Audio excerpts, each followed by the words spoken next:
Here we're going to introduce another trigonometric identity. Here we have a right-angled triangle. This is the angle theta.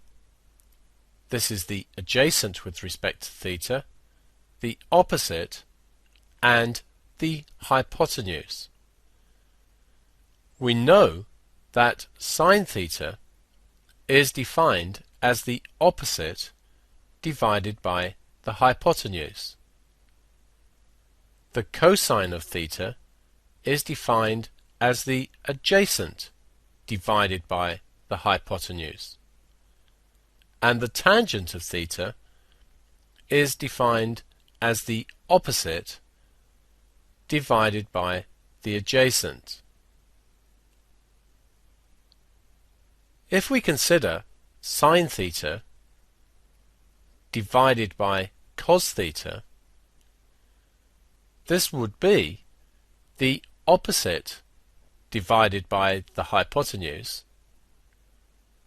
all divided by the adjacent divided by the hypotenuse. Here we're dividing fractions, and we know that when we divide fractions, we turn the second fraction upside down and multiply. So this will be the opposite divided by the hypotenuse multiplied by the second fraction turned upside down, hypotenuse over adjacent.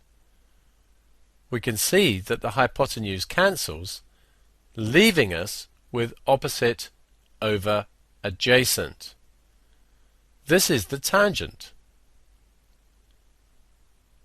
So we can see here that the tangent of theta, the tangent of any angle, is equal to the sine of theta divided by the cosine of theta, and since this is true for any angle, this is an identity and not an equation.